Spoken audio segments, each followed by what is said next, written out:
नमस्कार, मैं हूं संजय मिरे। यूनिटी न्यूज के हिंदी समाचारों में आप सभी का स्वागत है। आइए खबरें शुरू करने से पहले एक नजर डालते हैं आज के प्रमुख सुर्खियों पर।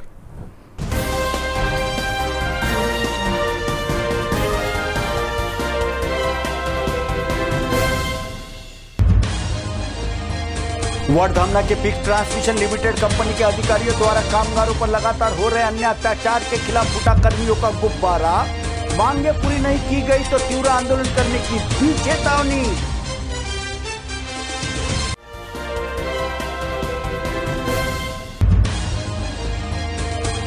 भामपेड़ा के बैनर तले पेट्रोल पंप विक्रेताओं ने ईंधन की दरें रोज निर्धारित करने के फैसले का किया विरोध। यदि सरकार लागू करना चाहती है तो कंपनियों को लेनी होगी जिम्मेदारी।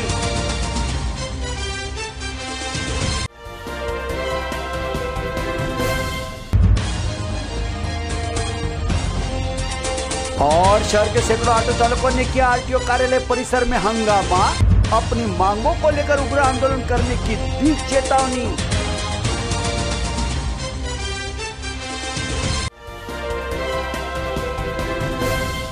आइए अब खबरें देखते हैं विस्तार से।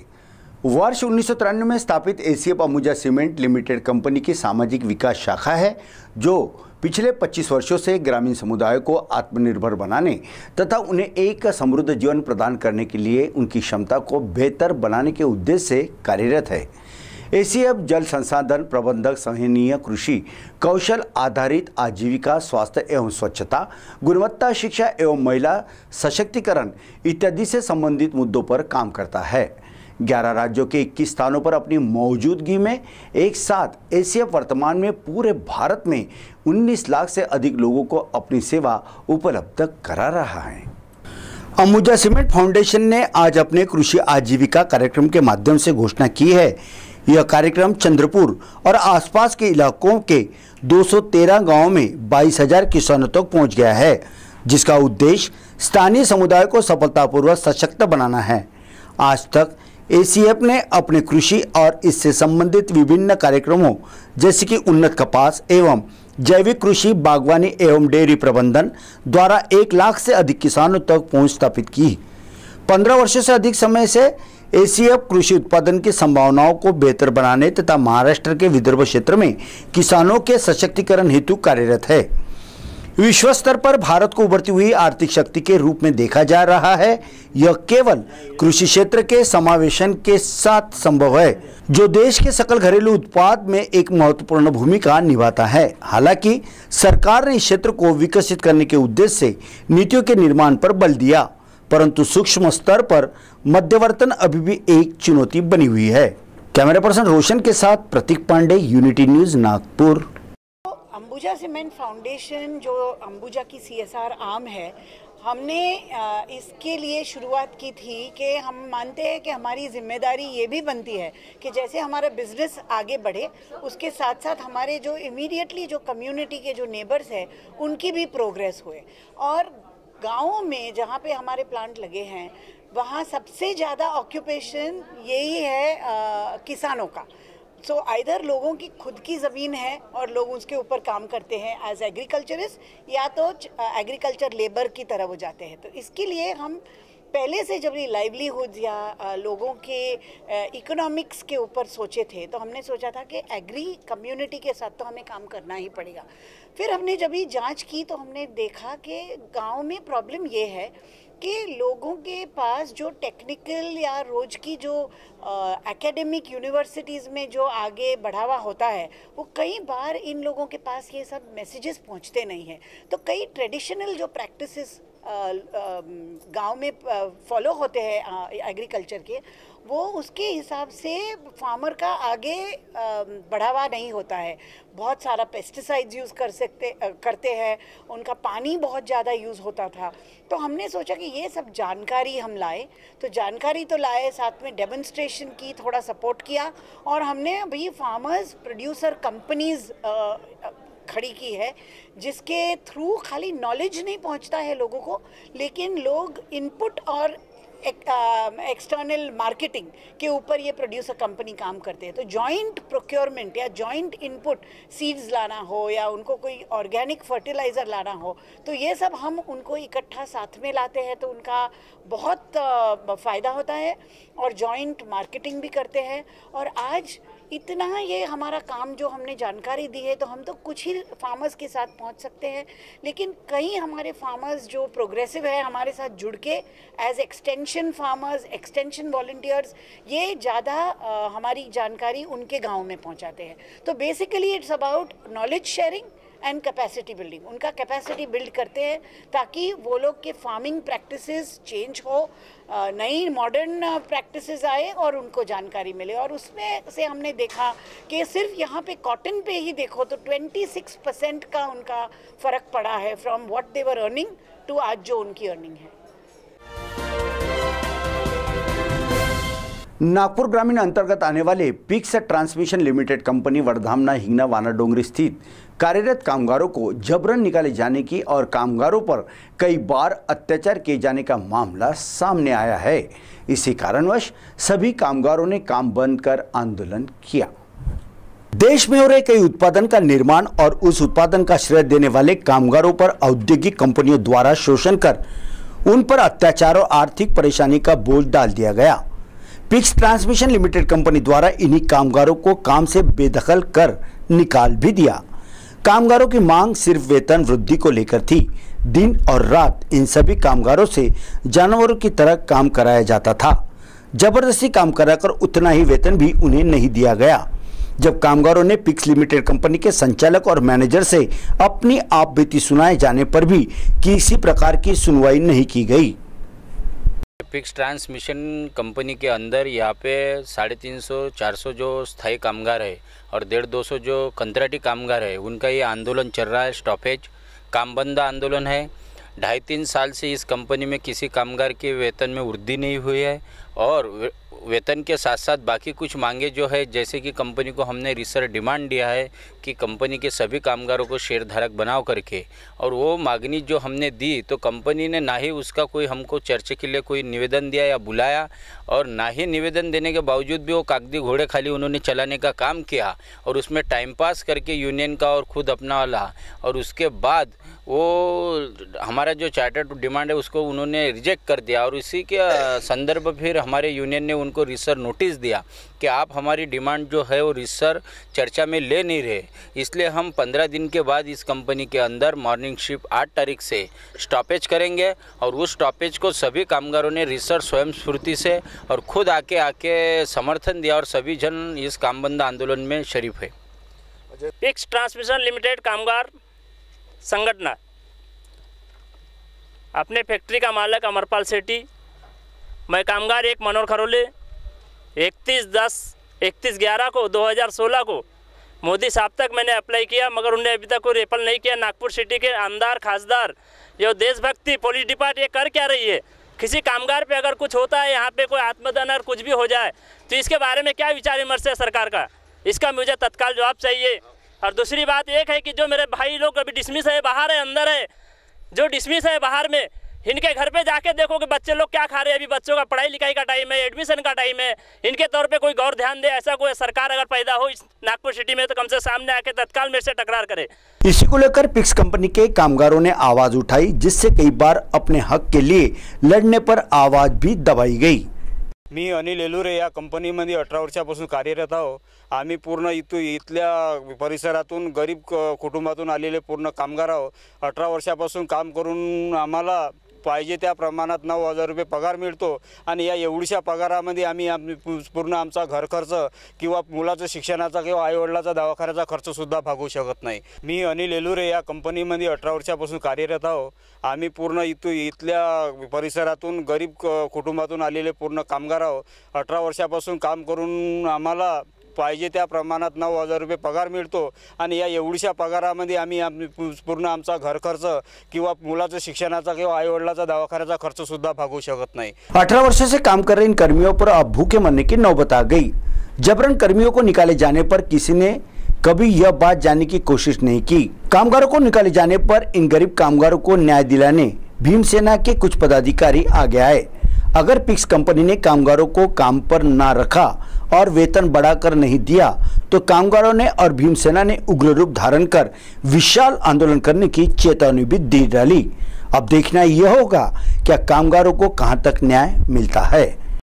लीडर जो है उन्होंने बताया कर्मियों को लेकर यहाँ पर बहुत बड़ा आंदोलन चला जा रहा है। हमारे साथ में और भी कुछ कर्मी हैं जो अपनी बारे में बताएंगे। मेरा नाम रोशन सोमकुर है, मैं भीमसेना वाड़ी शहर अध्यक्ष हूँ। गए कुछ दिनों से इनके स्ट्राइक चालू है, इनको बहुत हैरेसमेंट किया जा रहा है और काम बंद है इनका वाला, स्टॉप करके रखा है। इनको परेशान किया जा रहा है। गए 4-5 दिन से अभी मैं सुनाई आ रहा है कि इनको काम से निकालने के लिए कोई ना कोई नए नए षड्यंत्र रचे जा रहे हैं और षड्यंत्र रचने के बावजूद इनको कैसा परेशान किया जाए, इनको कैसे रास्ते पे लाया जाए, इनको कैसा क्या किया जाए, ये कंपनी के मालिक और यहाँ के मैनेजमेंट है वो सब इनको परेशान करके इनको ज़्यादा से ज़्यादा इनको जितने जल्दी स्ट्राइक ख़त्म कर सके वो षड्यंत्र में लगे हुए हैं।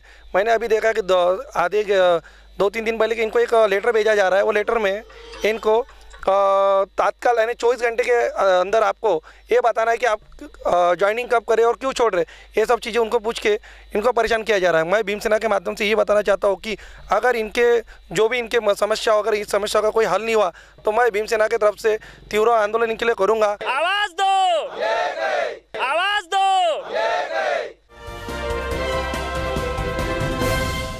सबका साथ सबका विकास सम्मेलन के दौरान वेस्टर्न कोलफील्ड्स लिमिटेड द्वारा आयोजित कार्यक्रम का आयोजन नागपुर के वसुंधरा देशपांडे सभागृह में किया गया। मुख्य अतिथि के रूप में केंद्रीय विदेश मंत्री MJ अकबर इस कार्यक्रम में मौजूदा रूप से उपस्थित थे। कार्यक्रम की शुरुआत वेस्टर्न कोलफील्ड लिमिटेड द्वारा गाए हुए गानों से की गई। आइए देखते हैं इसकी कुछ झलकियां। केंद्रीय विदेश राज्य मंत्री MJ अकबर ने संवाददाताओं से बात करते हुए कहा कि देश में नोटबंदी का कोई असर नहीं है, स्थिति अब सामान्य हो गई है। नोटबंदी के बाद भाजपा को अलग अलग राज्यों में मिली सफलताएं इस बात को दर्शाती है कि नोटबंदी से आम आदमी को कोई फर्क नहीं पड़ा।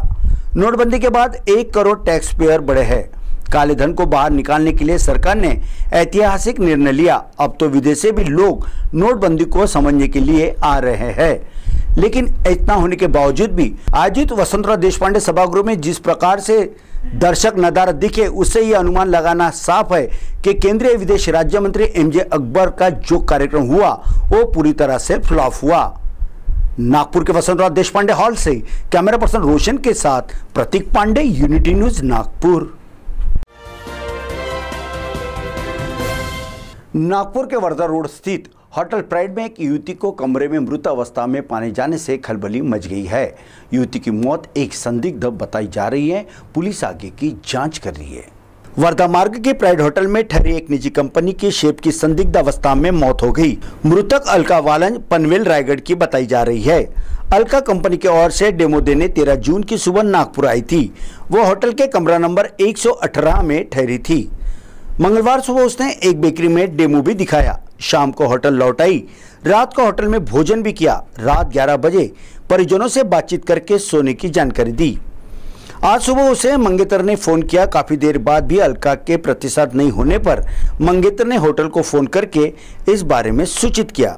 होटल के अधिकारियों ने कमरे में जाकर दस्तक दी। कोई प्रतिसाद नहीं देने पर अधिकारियों ने सोनेगांव पुलिस को बताया। पुलिस के आने के बाद जब डुप्लीकेट चाबी से कमरे को खोला गया तो अलका बिस्तर पर पड़ी मिली। मृत्यु के पहले उसे उल्टी होना दिखाई दे रहा था। होटल में यह चिकित्सक के माध्यम से जांच किए जाने पर अलका की मृत्यु होने का पता चला। इसके बाद परिजनों को इस बारे में सूचना भी दी गई। पुलिस ने शव को मेडिकल रवाना किया। पोस्टमार्टम में श्वास नली ब्लॉक होने से मृत्यु होने का पता चला। शाम को अलका के परिजन भी नागपुर पहुंच गए। उन्हें शव सौंप दिया गया। बताया जाता है कि अलका मिर्गी से त्रस्त थी। उसकी कुछ समय से पहले मंगनी भी हुई थी। उसके पिता सरकारी अधिकारी हैं। परिवार में माता पिता और छोटा भाई भी है। परिजनों ने मृत्यु को लेकर कोई संदेह नहीं जताया। कमरे में भी मृत्यु से जुड़ा कोई सबूत नहीं मिला। अलका पहले भी नागपुर आई थी। प्राइड होटल से कैमरा पर्सन रोशन के साथ प्रतीक पांडे, यूनिटी न्यूज, नागपुर।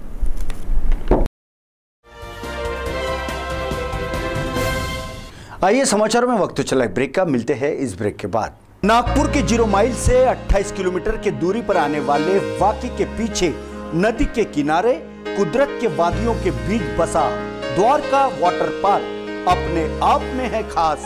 यहाँ की विशेषताएं द्वारका ट्रेन, हॉर्स राइडिंग, ऊंट की सवारी, adventure sports, circus show, horror show, 3D theatre, वर्क टेल टनर, मिरर मेज, जंगल सफारी, लग्जरियस टेंट, बंगलों के साथ साथ शानदार म्यूजिकल वाटर पार्क और वेज नॉन वेज भोजन के साथ कर लो अपने परिवार के साथ आनंद की बात। तो बुकिंग के लिए आज ही संपर्क करें द्वारका वाटर पार्क, पटन सांगी रोड, वाकी दरगाह के पीछे। Mobile number 7720095101, 7720095100। Dwarka water park अपने आप में है खास। ब्रेक के बाद फिर से एक बार आप सभी का स्वागत। Airport authority of India Nagpur airport पर कार्यरत अपने एयर एविएशन सर्विस सहित मियान को सेवा दे रहे कर्मचारियों का ट्रांसफर करने जा रही है। एक सर्कुलर जारी कर AAI के पश्चिम क्षेत्रीय मुख्यालय ने कर्मचारियों से इस क्षेत्र के आने वाले एयरपोर्ट्स में से विकल्प चुनने को कहा है। AI की ओर से एक जारी किए गए इस सर्कुलर से कर्मचारियों में हड़कंप सा मच गया। नागपुर एयरपोर्ट में इस समय AI के 130 कर्मचारी कार्यरत हैं। यह सर्कुलर सभी नॉन एग्जीक्यूटिव स्तर के कर्मचारियों के लिए है। इसमें CNS, ATC, fire, spare, civil व इलेक्ट्रिकल विभाग के कर्मचारी आएंगे। कर्मचारियों को 3 विमानतलों का ऑप्शन देना होगा जहां वे जाने के इच्छुक है। ऑप्शन न देने पर कर्मचारियों का क्षेत्र के किसी भी एयरपोर्ट में ट्रांसफर कर दिया जाएगा। दरअसल सारी प्रक्रिया नागपुर एयरपोर्ट को निजी हाथों में सौंपे जाने की तैयारी के संदर्भ में एयरपोर्ट के प्राइवेटाइजेशन के टेंडर जारी किए जा चुके हैं। 6 कंपनियों की ओर से टेंडर भी भरे गए। जल्द ही थर्ड पार्टी का चयन कर लिया जाएगा। AAI का कोई कर्मचारी मियान के तहत काम नहीं करना चाहता। सूत्र के अनुसार AAI की तुलना में मियान इंडिया लिमिटेड द्वारा ऑफर गई सैलरी कम है। जो कर्मचारी 60,000 से 70,000 की नौकरी कर रहे हैं उन्हें 15,000 से मात्र 20,000 रुपये का ही ऑफर दिया गया है। नागपुर के हवाई अड्डे से कैमरा पर्सन रोशन के साथ Pratik Pandey, Unity News Nagpur. California Elements California board की ओर से नागपुर के रेडिसन ब्लू होटल में पत्र परिषद का आयोजन किया गया था। पत्र परिषद में एलिमेंट बोर्ड के सुदर्शन मुजुमदार और पोषण विशेषज्ञ जयश्री पेंडारकर ने संबोधित किया। इस समय में मशहूर शेफ विकास पाल ने बादाम के कई व्यंजन बनाकर दिखाए। बादाम को ड्राई फ्रूट का राजा माना जाता है। बादाम के पौष्टिक और स्वादिष्ट गुणों से हम सभी परिचित हैं। रोज के खाने में कैलिफोर्निया बादाम का इस्तेमाल करने से उसके हर निवाले में प्राकृतिक मिठास के साथ प्रोटीन और पौष्टिक फैट जैसे आवश्यक मूलद्रव्य शरीर में ऊर्जा निर्माण करने का कार्य करती है। नागपुर स्थित रेडिसन ब्लू में आलमंड बोर्ड द्वारा लिए गए पत्रकार परिषद में कैलिफोर्निया बादाम प्रदर्शन का आयोजन किया गया था। इस कार्यक्रम में मशहूर शेफ विकास पाल ने कैलिफोर्निया बादाम के बारे में जानकारी देते हुए कहा कि दिन में 3 बार खाना खाना मतलब ऐसा नहीं कि स्वस्थ जीवन जीना। नाश्ते में कैलिफोर्निया बादाम का उपयोग करके हम अपने परिवार के सेहत का ख्याल रख सकते हैं। शेफ विकास ने कुछ ही मिनटों में बहुत आसानी से बादाम के मधुर व्यंजन तैयार किए तथा कुछ किचन रेसिपी टिप्स भी दी। जैसे मैंने पहले भी बताया और सबने बताया कि द बेस्ट थिंग आमंड के लिए इस कि आप किसी भी समय खा सकते हैं। टेस्टी है, न्यूट्रिटिव है और कई फॉर्म में खाए जा सकते हैं। पहले फेस्टिवल के टाइम पे ही वो होता था, बट ऐसा कुछ नहीं है। आप दिन में किसी भी समय किसी भी टाइम पे कोई भी दिन पूरा साल 30 gram almond is very good for health. जैसा मैम ने बताया कि it also helps to lower down the diabetes which is a very common disease आज की डेट में। वो है। Plus cooking wise as a chef I think सबसे वर्सेटाइल इंग्रेडिएंट है ये, क्योंकि जब आपके पास एज अ शेफ़ ये ऑप्शन आता है कि आप उसको किसी भी चीज़ में यूज़ कर सकते हो। आप ब्लांच कर रहे हैं, आप उसे डाइस कर रहे हैं, आप उसे रोस्ट कर रहे हैं, आप उसकी ग्रेवीज़ बना रहे हैं, तो हमारे पास ऑप्शंस खुल जाते हैं थोड़े से उसको यूज़ करने के लिए। और मेरे किचन में अगर आप देखेंगे तो सबसे ज़्यादा कंजम्पशन जो है सारे नट्स में वो आमंड की है। जैसा इन्होंने भी बताया कि it's called as the king of nuts, so which is very true. और मेरे ही नहीं, किसी भी आप 5 स्टार होटल अच्छे किचन्स को देखेंगे तो उसमें बहुत अच्छी तरीके से यूज़ होता है। और बच्चे हैं, उम्र है, उसमें कुछ ऐसा है नहीं, आप कोई भी एज कोई भी आप उसको कंज्यूम कर सकते हैं। किचन में सबसे ज़्यादा यूसेज है उसकी, चाहे वो ब्रेकफास्ट के टाइम हो, चाहे वो अब रिचनेस की अगर हम बात करते हैं, जैसे इंडियन कुजीन है, काफ़ी डिशेज़ जो हैं वो अवधी कुजीन की रिचनेस से हम लोग उसको आइडेंटिफाई करते हैं, तो उसमें ग्रेवीज़ में काम आता है, ये सैलेड्स में काम आता है। आप कभी भी कोई भी सीजनल फ्रूट जैसे मैंगो के साथ में बहुत अच्छा कम्बिनेशन बनता है इसका एक सैलेड का। हम मेलन के साथ में इसका एक बहुत अच्छा सूप बनाते हैं। क्रीम ऑफ आमंड सूप अगर मैं बोलूँगा तो वो बहुत ही अच्छा एक और बहुत ही फेमस सूप है। उसके अलावा अगर मैं आपको बताऊंगा तो डेजर्ट्स में तो सबसे ज़्यादा यूसेज है। ब्राउनीज़ बनती हैं आमंड्स की, टार्ट्स बनते हैं, गातो जो फ्रेश फ्रूट गातो है उसमें आमंड्स कुछ हमने रखा भी आपके लिए डिस्प्ले के लिए बाहर, आप उसको देखिए और वो किसी भी मील में किसी भी टाइम पे वो यूसेज है उसकी। नहीं, बादाम प्रतिदिन जैसे 23 खा सकते हैं, डायबिटीज़ में भी, हार्ट प्रॉब्लम में भी, सभी में। इससे ऐसा कोई, बल्कि इससे फ़ायदा है, इससे लाभ है, तो प्रतिदिन लेना चाहिए। और इससे जो मतलब उसके साथ जो हम कार्बोहाइड्रेट लेते हैं या जो अनाज खाते हैं तो उसका भी जो ब्लड शुगर उसके कारण जो बढ़ता है तो उसे कंट्रोल रहता है। ऐसा रिसर्च हुआ है, काफ़ी रिसर्च इसके ऊपर हुआ। चबाने में तकलीफ़ होती है इसलिए फिर बोलते होंगे कि गीली करके खानी है, लेकिन कैसे भी खा सकते हैं। वो दूध में डाल के, कई बार दूध नहीं पीते हैं बच्चे या बड़े लोग, उसमें भी दूध में इसकी पाउडर डाल के भी ले सकते हैं, तो बहुत अच्छा कॉम्बिनेशन है और ये पूरक हो जाते हैं, सभी न्यूट्रिएंट्स इससे मिल जाते हैं। तो वहीं पोषण विशेषज्ञ जयश्री पेंडारकर ने इस वक्त कहा कि रोजाना व्यायाम तथा रोज खाने में सादापन स्वस्थ जीवन जीने के लिए मदद करते हैं। विशेष संशोधन से यह दर्शाया गया कि बादाम में बहुत गुणधर्म होते हैं। रोजाना एक मुट्ठी बादाम खाने से भूख बढ़ने में तथा दिन भर काम का उत्साह बने रहने में मदद करती है। कैमरा पर्सन रोशन के साथ प्रतीक पांडे, यूनिटी न्यूज, नागपुर। मुंबई में सार्वजनिक क्षेत्र की तीनों ऑयल कंपनियों के कार्यकारी निदेशक के साथ हुई बैठक में फम्फेड़ा बैनर के तले पेट्रोलियम विक्रेताओं ने ईंधन की दरें रोज निर्धारित करने के फैसले का विरोध किया। साथ ही ये भी कहा कि सरकार यदि इसे लागू करना चाहती है तो सारी जिम्मेदारी कंपनियों को ही लेनी होगी। डीलर्स का कहना है कि इससे उन्हें किसी तरह की परेशानी नहीं होनी चाहिए।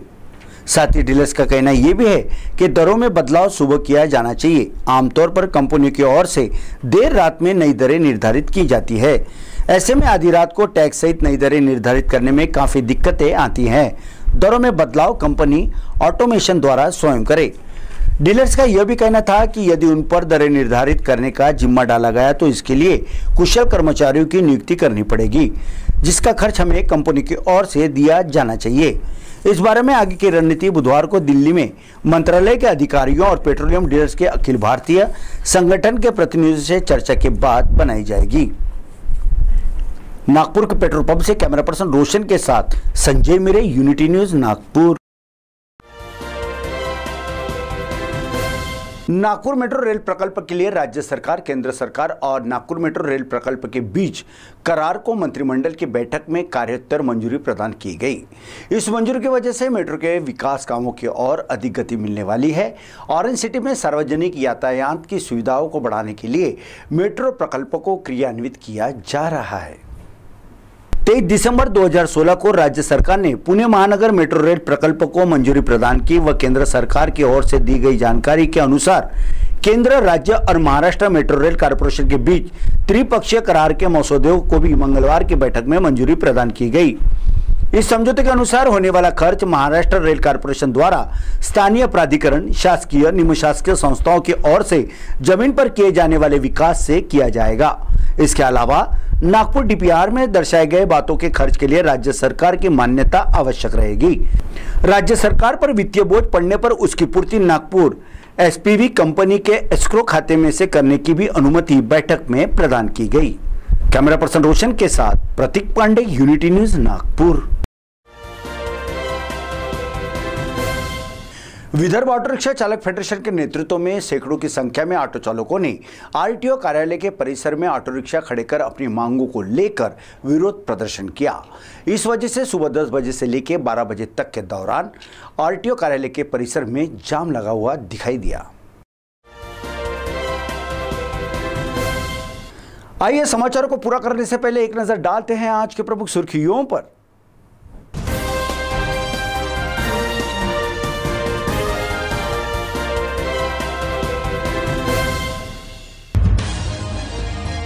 वर्धामना के पिक्स ट्रांसमिशन लिमिटेड कंपनी के अधिकारियों द्वारा कामगारों पर लगातार हो रहे अन्य अत्याचार के खिलाफ फूटा कर्मियों का गुब्बारा। मांगे पूरी नहीं की गई तो तीव्र आंदोलन करने की भी चेतावनी।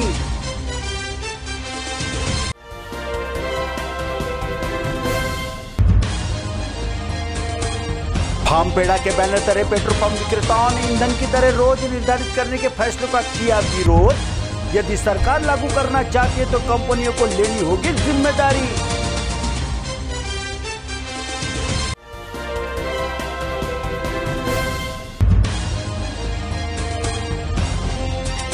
और शहर के सैकड़ों ऑटो चालकों ने किया आरटीओ कार्यालय परिसर में हंगामा। अपनी मांगों को लेकर उग्र आंदोलन करने की दी चेतावनी।